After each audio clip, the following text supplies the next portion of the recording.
Episode 3: Decisive Leverage: Why Effort is Not Progress. These episodes discuss execution and governance principles for lawful business and institutional use. All scenarios are abstracted. On January 3rd, the world changed. But while the headlines focused on the arrest of Maduro, the real story is the execution framework that made it possible. Here is how you apply that same absolute resolve to your next market entry or current business operations. More effort rarely fixes execution problems. Organizations add resources, extend hours, increase intensity, and results stay flat. Leverage does what effort cannot. Today, I want to show you how to find it. Complex systems change at control points, not everywhere at once. Effort feels productive. It's visible, it's quantifiable, it signals commitment. You can add people, extend timelines, increase budgets, intensify focus. Effort creates activity. Leverage produces results. Leverage identifies the single point where force applied changes the whole system. It's not the loudest problem. It's not the most visible bottleneck. It's the point where constraint is absolute, where everything downstream waits and everything upstream accumulates. The difference? Effort says, we need to work harder everywhere. Leverage says, we need to work differently at one place. Effort distributes resources across visible problems. Leverage concentrates force at the control point. Effort produces exhaustion. Leverage produces momentum. Most organizations default to effort because finding leverage requires something uncomfortable, admitting that most of your activity doesn't matter. A logistics firm faces persistent delivery delays, customer complaints increase, contract penalties accumulate, revenue is at risk. Leadership responds with effort. They add staff to fulfillment centers, they increase overtime, they implement new tracking software, they hold daily stand-ups to increase coordination, they bring in consultants to optimize routes.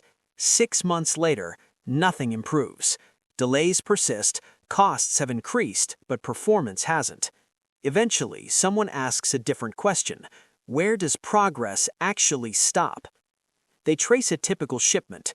Orders are received quickly. Inventory is picked efficiently. Trucks are loaded on time. Routes are optimized. But every shipment waits for final approval from a compliance officer who reviews regulatory documentation. There's one officer. She works standard hours. She processes approvals sequentially. Her queue grows daily. Every improvement upstream of her creates more work for her. Every optimization downstream of her waits for her approval. She's not incompetent. She's a single point of control in a system that was never designed to scale. Leadership makes one decision: authorize 2 additional compliance officers and implement parallel approval workflows. Delays drop 60% in 3 weeks. The constraint wasn't effort, it wasn't technology, it wasn't coordination. It was one approval gate that governed throughput for the entire system. Execution asks, what is the smallest move that changes the whole system? Not the loudest move, not the most politically safe move, the decisive one. Finding leverage requires 3 capabilities. First, systems visibility. You must see the whole flow, not just functional silos. Where does work enter? Where does it transform? Where does it wait? Where does it exit? Most organizations see their org chart. Few see their actual system of execution.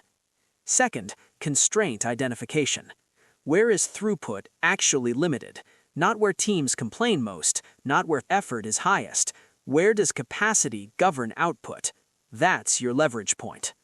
Third, intervention discipline. Once you find the constraint, you must resist the urge to improve everything else. Optimizing non-constraints is waste. Effort applied away from the constraint doesn't increase throughput, it increases inventory, complexity, and cost. Going forward, you must identify your pattern of decisive leverage.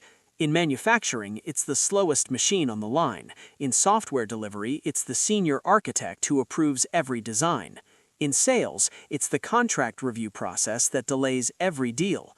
In strategy execution, it's the executive who won't decide. Improve the constraint and throughput increases. Improve anything else and you create more work waiting at the constraint. So, where does progress stop? Not where it slows, where it waits. Where does work accumulate? Where do decisions queue? That's your constraint. Who controls that point? Is it a person, a process, a policy, or a system? Can you add capacity? Can you remove the constraint entirely? Can you redesign flow to work around it? What happens if it moves? If you resolve this constraint, where does the next one appear?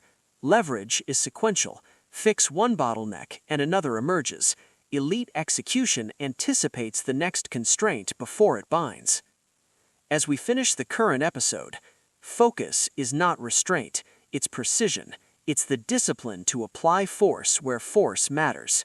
That's leverage.